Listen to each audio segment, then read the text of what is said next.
Hello everyone, let's talk about evil twin attack with captive portal. So we can't crack hash all the time. Evil twin attacks captures handshake hash. It creates fake AP. Also it performs death attack on original network. User connects to fake AP. There will be a prompt sign in to the Wi-Fi and asks for password, verifies the hash with the password entered. So first open terminal, Linux terminal, and rooted, make sure it rooted, and give command if config.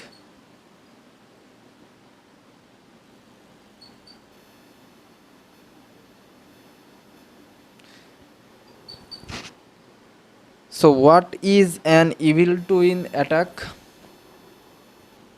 An evil twin attack is a spoofing cyber attack that works by tricking users into connecting to a fake Wi-Fi access point that mimics a legitimate network. Once a user is connected to an evil twin network, hackers can access everything from their network traffic to private login credentials.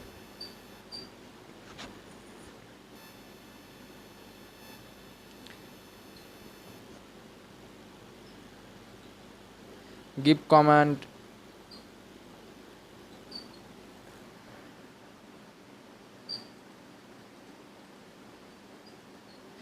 apt install argjdon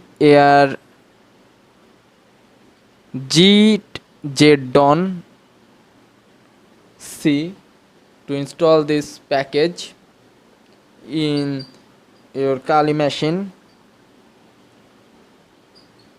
Tibbo, then give command argjdon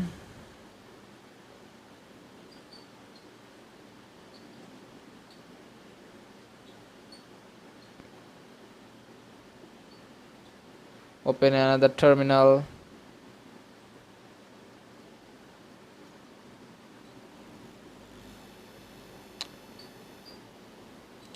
Evil twin attacks get their name from their ability to imitate legitimate Wi-Fi networks to the extent that they are indistinguishable from one another. This type of attacks is particularly dangerous because it can be nearly impossible to identify, read onto user data. An evil twin attack works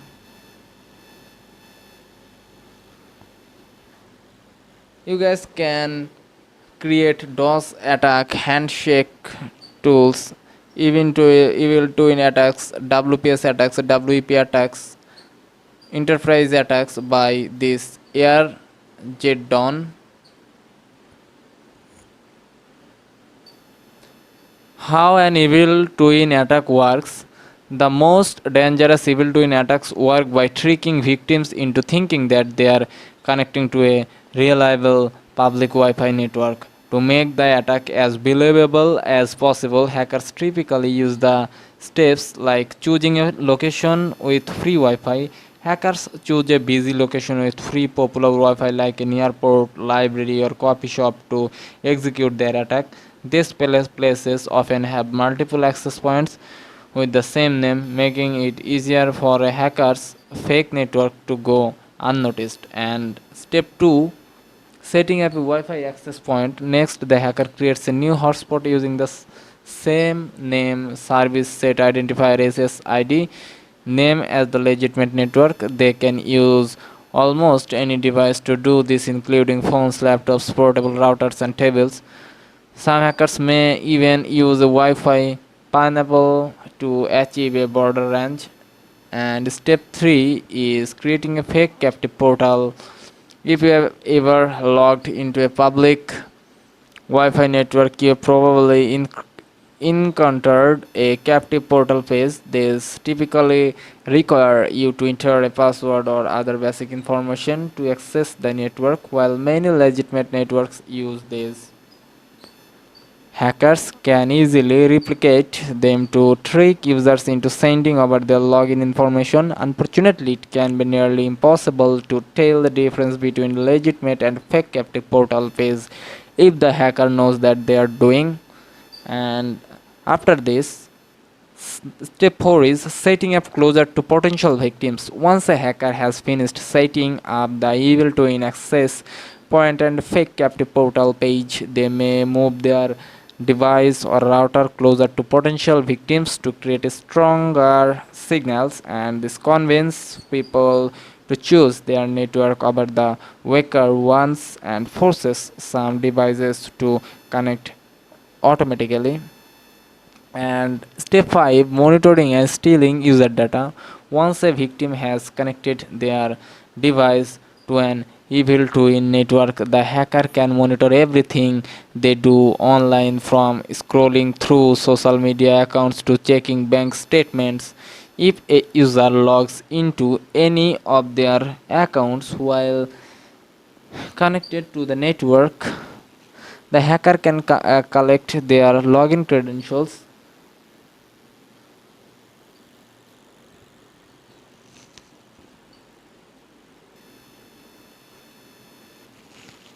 This is especially dangerous if the user uses the same credentials for multiple sensitive accounts.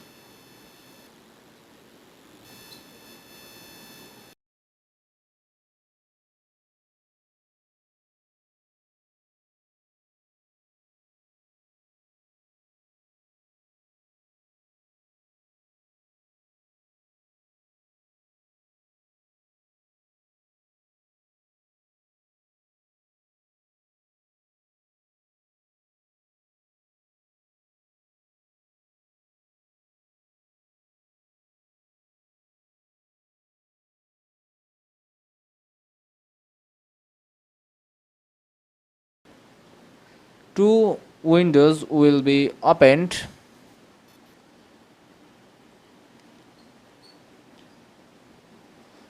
one with the handshake capturer and other with the attack to force clients to reconnect.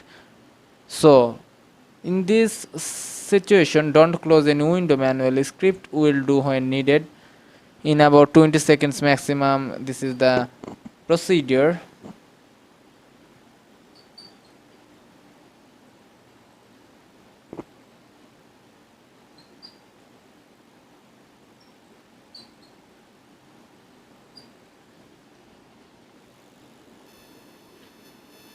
So cybersecurity risks, evil twin attacks propose a significant cybersecurity risks for both end users and business. And protect yourself from an evil twin attack. You can take to protect yourself when connecting to public Wi-Fi networks. The easiest way to protect yourself from an evil twin attack is to use a personal hotspot instead of public Wi-Fi whenever possible, and this encourages that you always connect to a reliable network in public spaces and prevents hackers from accessing your data. And about unsecured Wi-Fi hotspot and disable auto connect. Never log into private accounts on public Wi-Fi. Use a VPN to encrypt traffic. Stick to HTTPS website. Use two-factor authentication. And what to do if you fall victim to an attack? If you discover that a hacker has breached your data through an evil twin attack, you can file a complaint with Consumer Complaint Center. You should also contact your local police department and bank or credit card company. And it is just one method that hackers use to gain access to sensitive information online. So that's it, guys. Hope you guys liked it, and thanks for watching. Attack- Attacks can be difficult to identify, but there are multiple steps.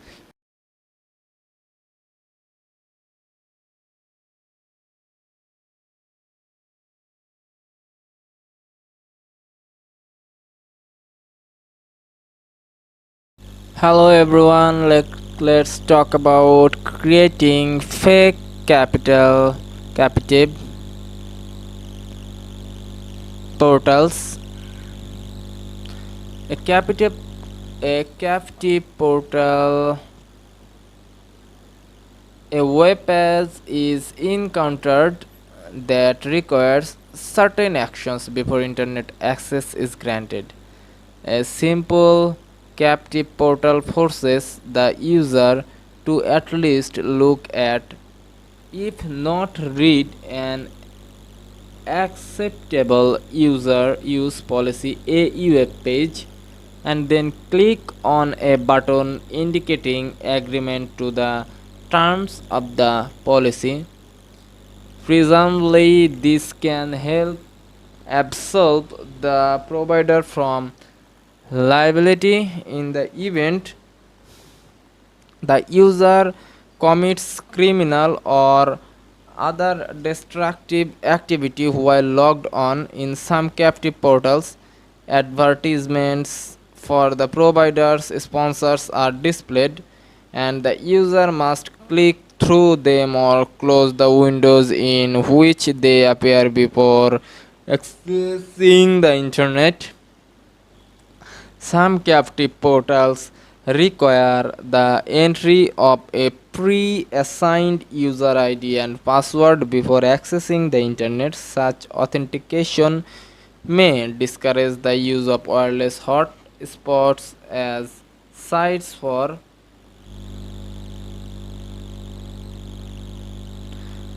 carrying and criminal activities. Most servers with captive portals include antivirus and firewall programs to help protected users. So, with captive portal authentication provides an easy point of entry for malicious actors looking to gain entry to a guest user's device and through that the larger corporate network. The fact that users' devices must automatically lead the captive portal web page and the associated JavaScript directly on their device before accessing the internet means that they are essentially putting their security in the hands of the network administrators who manage the particular public Wi-Fi network.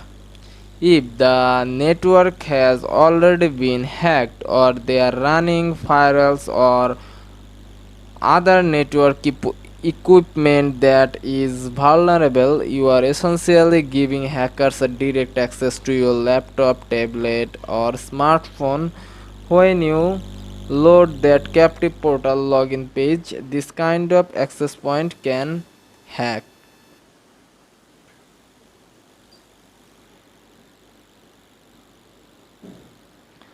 For example, there have been a number of campaigns, including Dark Hotel, was the first uncovered by Kaspersky Labs, and a vulnerability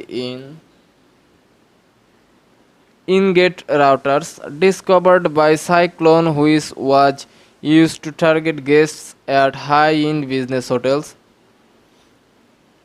However, malicious actors have hacked into networks of hotel chains, thereby gaining access to the wireless networks the hotels provide. This makes it easy for them to access the devices of hotel guests. As soon as the guest connects to the network, the malicious actors are waiting. They still have to find a known exploit or 0 day, but they don't have to go through a VPN or firewall because all of that isn't even up yet. In addition, it is relatively easy for hackers to create their own Wi-Fi hotspot that spoof legitimate captive portals. These phony pages, known as evil twins, trick users into connecting them and then.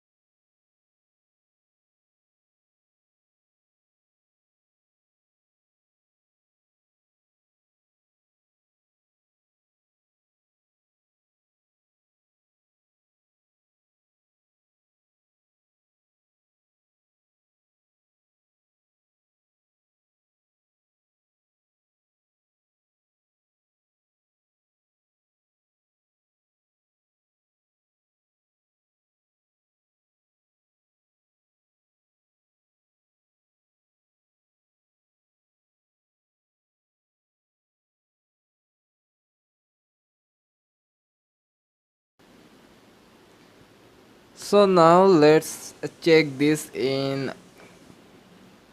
Linux. Kali Linux root terminal. Just give command nano hotspot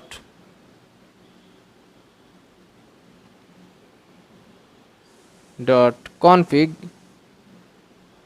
and host apd root host apd dot config minus b, and configuration file is showing.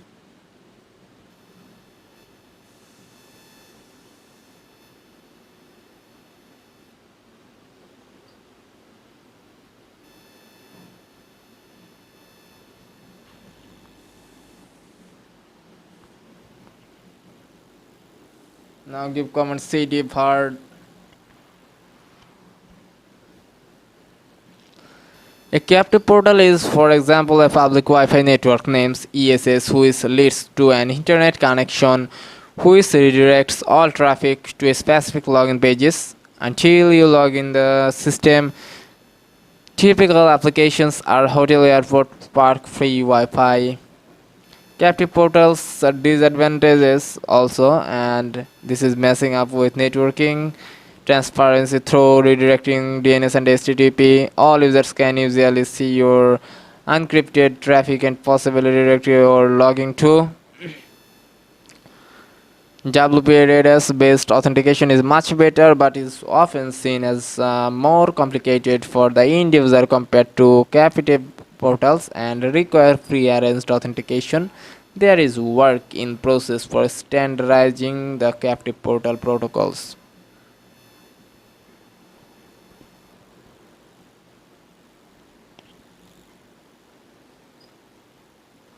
Now give command var www.html AI replay ng -0 a and the t shark -I.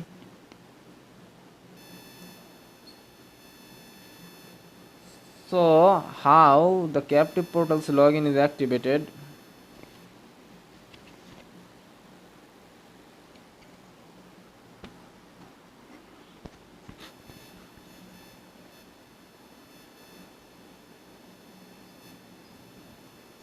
So what is captive portal isolation? Captive portal isolation involves the use of a combination firewall and hardware VPN with a built-in stateless sandboxed web browser. It works as follows: the user connects via Wi-Fi or Ethernet to the hardware VPN. Then they then use the hardware VPN to connect to the internet. The stateless sandboxed web browser that is built into the hardware VPN is actually what loads to the captive portal, and it then presents a screen capture of the captive portal on the user's device.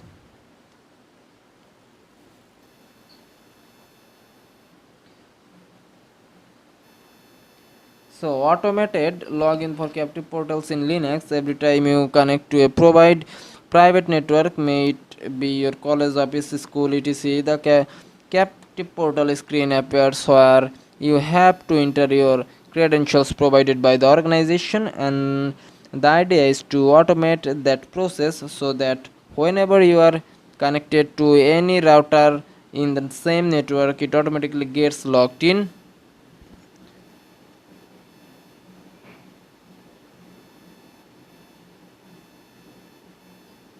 So this is it guys, so hope you guys liked it, and thanks for watching.